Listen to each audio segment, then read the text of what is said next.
They are got the message. It's recorded. Yeah. That was Lewis Carroll. He started writing a poem, and somebody knocked on his door, and he went to answer the door. And when he came back, he couldn't get back into it. He'd forgotten what he was going to say. So I think it's very important to carry something around so you can record your thoughts in it. You know, I use a phone. Yeah. But you use a book. It works both ways. Definitely. Yeah. No, and nowadays with technology, the phone, you can just record right to it. Well, that's right. Well, mine's got a notebook in it, and it's handy for keeping the track of things like that, you know. Yeah. And then I can send the poems when I've polished them, because I generally leave them for a day until I want to make any changes, and I think, oh, I didn't really want to say that, and I change a few things around, and then I send them to my computer, and then I put my computer at my printer upstairs, and I print them out into hard copy. I've got them, and I go to a lot of these open mic things, and I run one myself, and so it's very handy to have the hard copy to read out, you know. Definitely. How long have you been doing the open mic?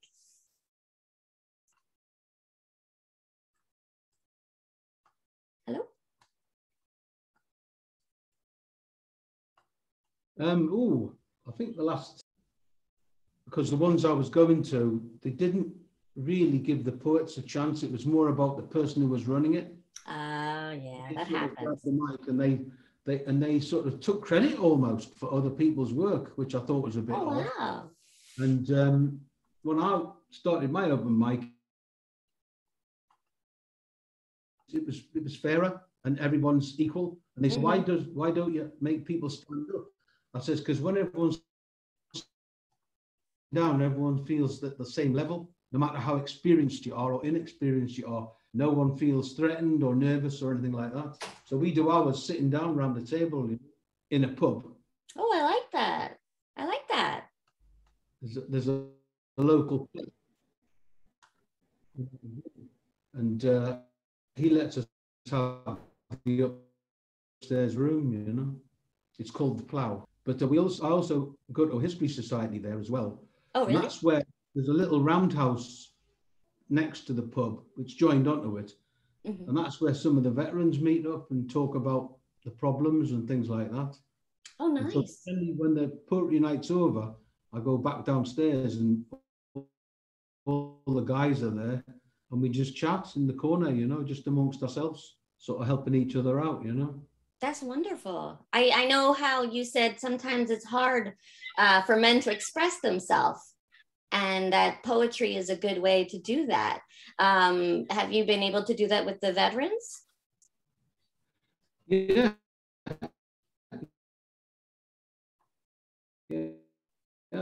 They quite like the poetry, especially during the Falklands campaign and things like that, you know. Yeah. So it does help. And even those Desmond circles you get to do with mental health, where everyone sits around in a circle and says the things that are bothering them. It kind of it's like that, because they when those circles, they ask people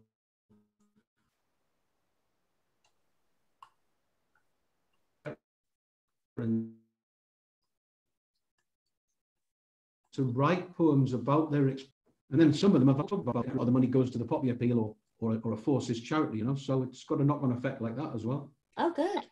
Yeah, no, that's really great. That's wonderful. So, I mean, poetry isn't, people say, you know, poetry is just about love and happiness and things like that, but it can be deeper than that. And it's a way for you to express yourself, and, you know, for people who have a hard time explaining how they feel, it's another outlet for them, which is wonderful. It is, really. And I think if you want to get a serious point across in a humorous poem which rhymes, people are more inclined to remember your message. That's true.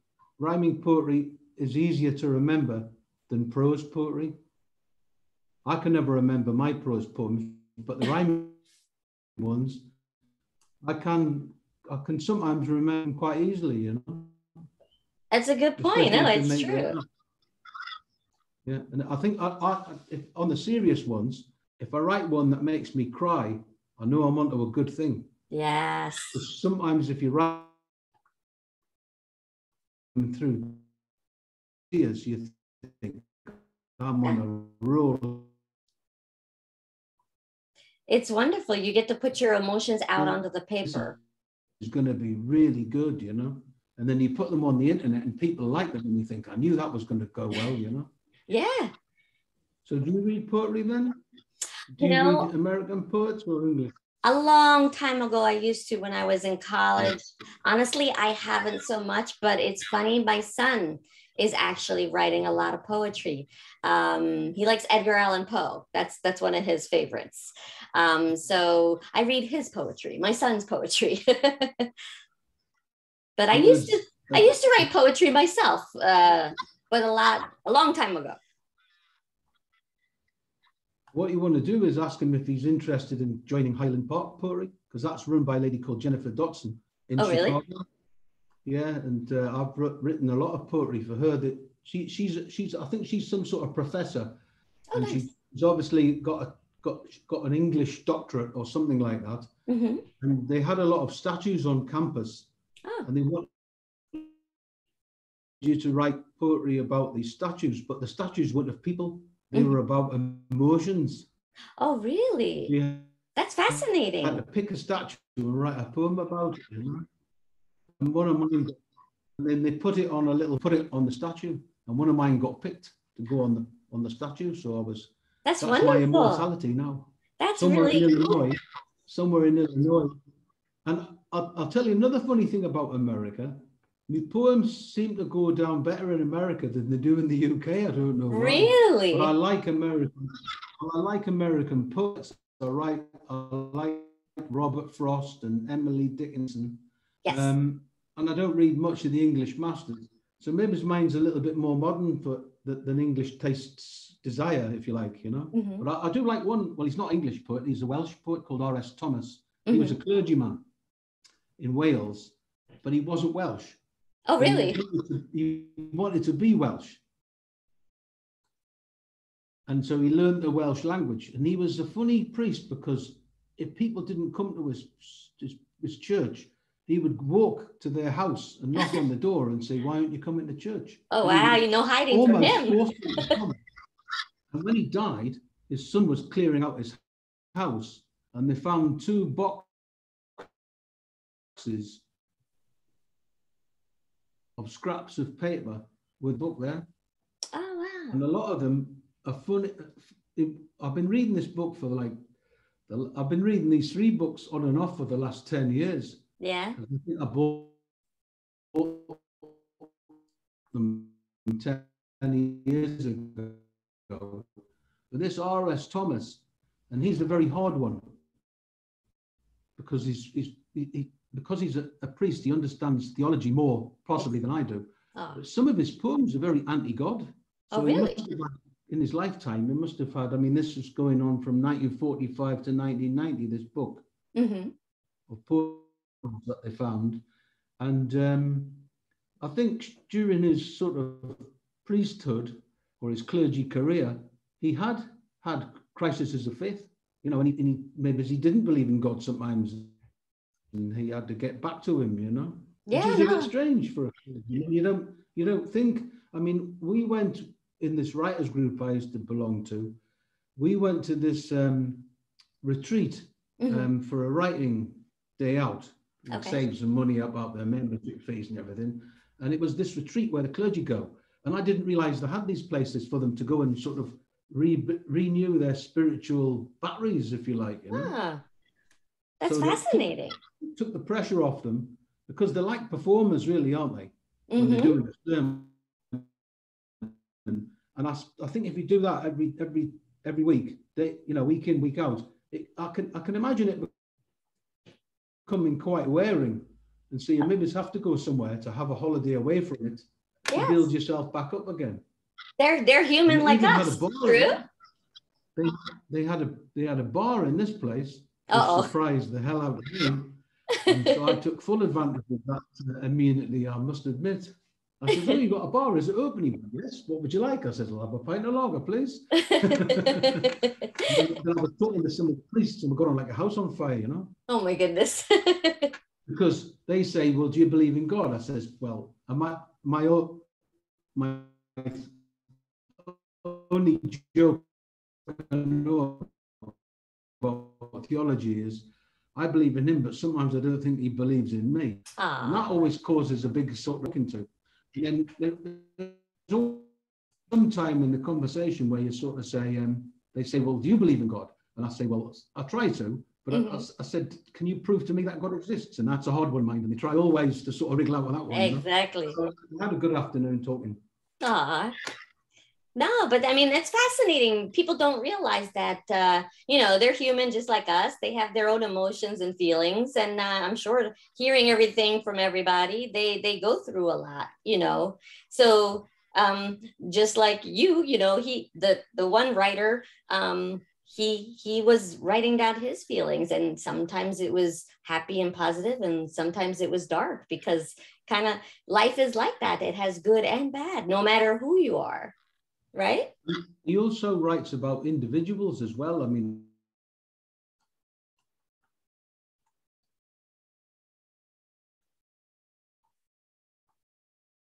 got a couple of guys in the village must have been drunkards. Yeah. So he wrote about him quite a lot. And I thought, oh, and he wrote about, I mean, it's a terrible subject to write a poem about, domestic abuse. Right. But he did it in such a good way that it's almost not about domestic abuse, Yeah. No, and that's just it. It depends on how you're reading it and what they're trying to teach you or to feel, what their words are trying to show you. Even though it could be a horrible subject, you can leave feeling positive about their message through it, what they're trying to tell you, right? I mean, some of this stuff in this book, his poetry of R.S. Thomas there, it took me a year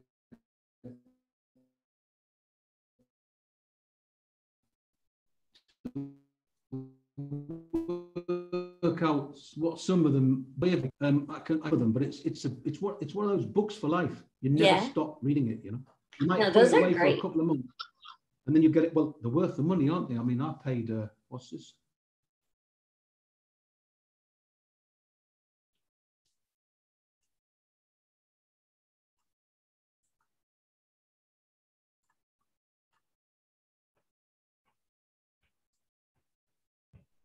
I think I paid £9.99 for it.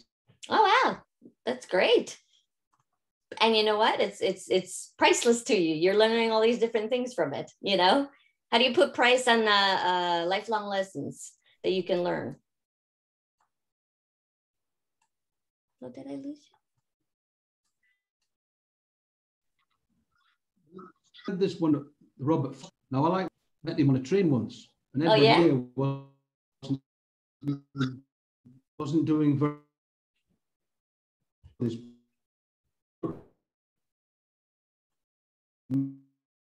Frost, and Robert Frost said it. He just said, keep on plugging away and somebody will eventually get interested, Oh, and nice. So Edward Lear went on to write the very famous Drop. You see? Was it Edward Lear? No, I don't think it was.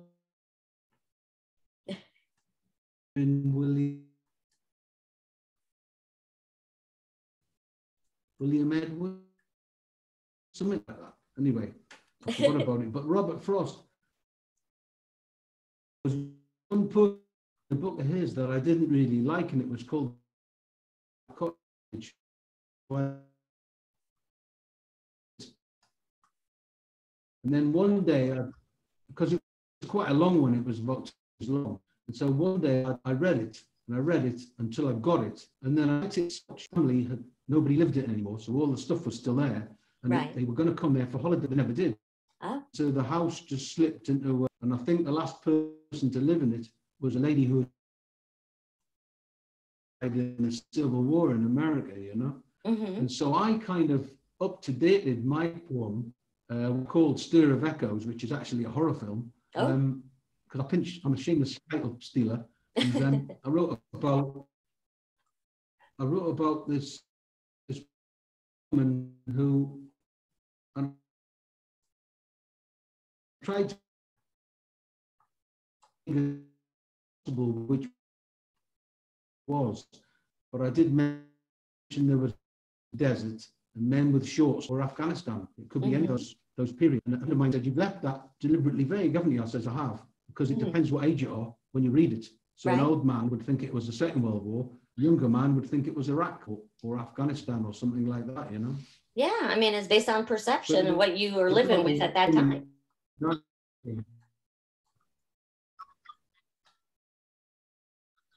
Yeah. Right. But it was basically about a lady ruined, and so I made it a similar story, but more up to date, you know? Yeah. And I described her being lonely and sort of living downstairs, you know, how they don't go upstairs to bed anymore. They live in the armchair with a dressing gown on, and one day somebody broke in because and she was lying dead in the fireplace, you know. Wow. It's not exactly the same as the Black Cottage. It's just along the similar theme, you know. There's one of Emily Dickinson's I quite like, about her going on a coast trip. I was driving and I quite like that. And I wrote one in a very similar vein, not exactly the same as hers. Just the devil or anything like that, or death. I just mentioned how the inside of the coach was quite nice to sit in, and how the were nice and plush, and you were running into eternity, you know, horses. Yeah. I thought it was a very nice way to go. Because this book, in the beginning with Emily, she never punctuated. Oh, really? The text of somebody who doesn't punctuate, it can sometimes seem a little insulting because you haven't read it the way it was written. So I think it's very. My daughter actually does that. She writes me texts and doesn't punctuate. And oh, really? You can put your own spin on these, you know. It's just because I know her that I know what she means. But if you don't punctuate, nobody gets a clue what it's about, and she didn't. Oh. The lady who wrote the journal called Cold Mountain. You ever read that book? No, I have not. Made into a film with I saw the film, but I didn't read the book. Punctuate. Oh, really? She didn't punctuate either. And I think at that time, nobody did. Because all that's interesting. The publishers who printed Emily's work weren't actually sure exactly what she was getting at. And so I try and read them as if they're not punctuated, because if she came back, she would say, that's not what it means. I didn't want a comma or a pause to be put there or whatever. So they got completely wrong, you know? Right, no. Another one of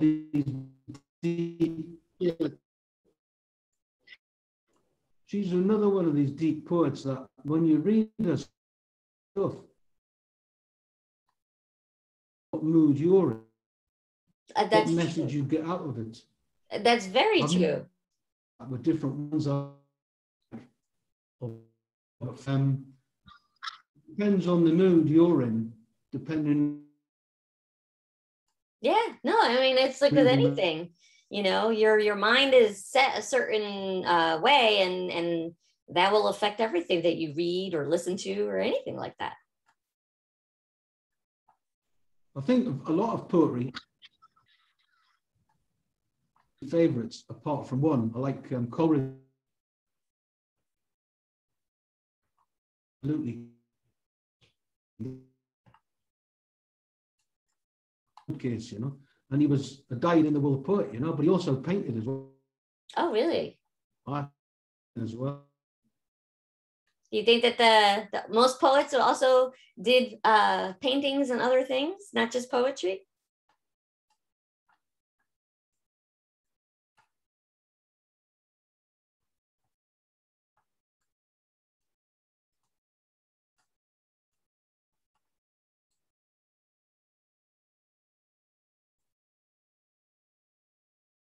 Oh. I think you're frozen.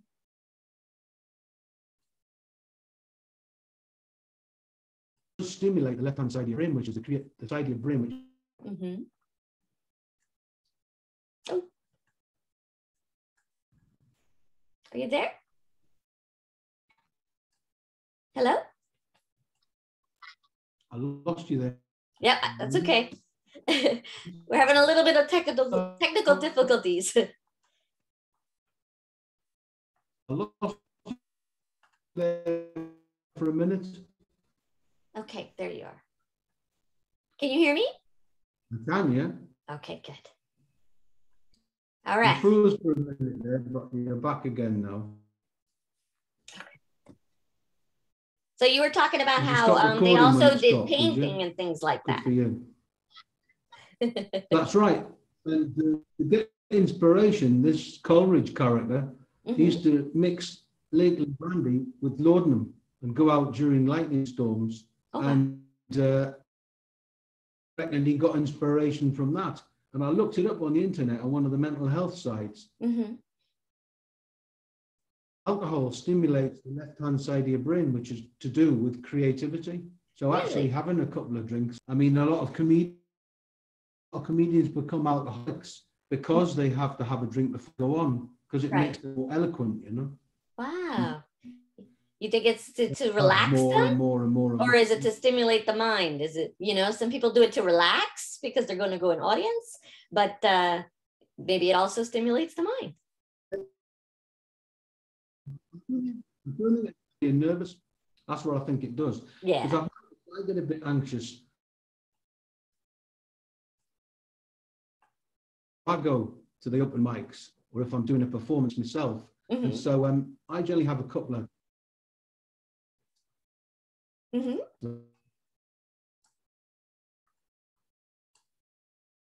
I won't get much there because I'm busy performing.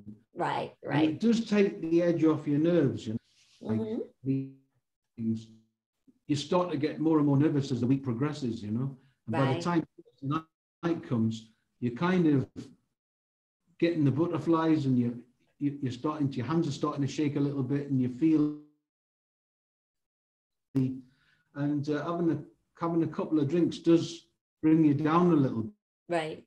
And it makes you less self-aware.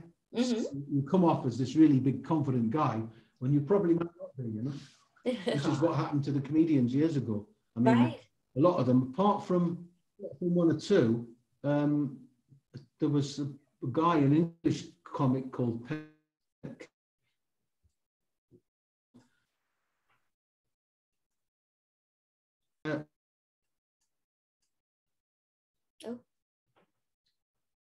Went on, he didn't need it. And there was there's Dawson, he did the same. Because of the career path I picked. The most nervous people are public speakers, aren't they? Especially I know, it's funny. Nothing, you know? Yeah, it's true. People think it's natural. They don't realize people are nervous talking. That's right, yeah. Even, I think when you get used to it, you're not as nervous. True. But I don't think you ever lose the nerves. And there is people who are in the entertainment and say, if you're not nervous, you go. Right.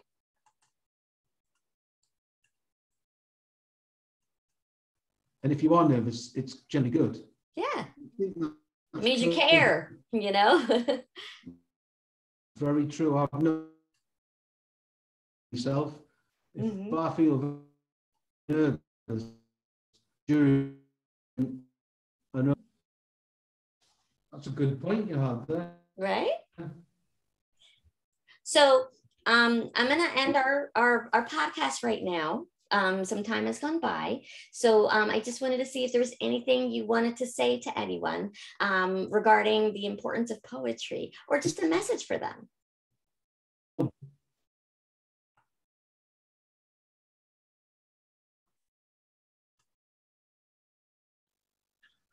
Really? I think I've got any real message about me poetry, and you think you're not getting anywhere, just keep on doing it. Yep. Are you there? Can you hear me? Yeah. I can.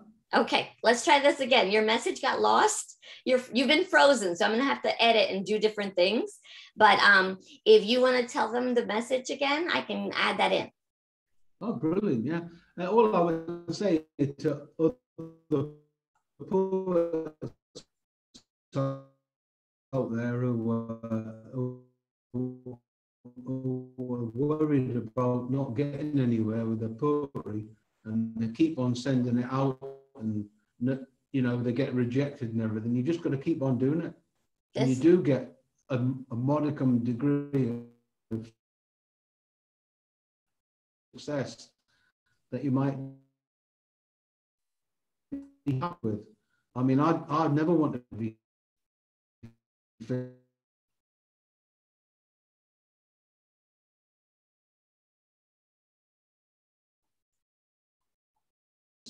I would hate television. I don't want people to me private or like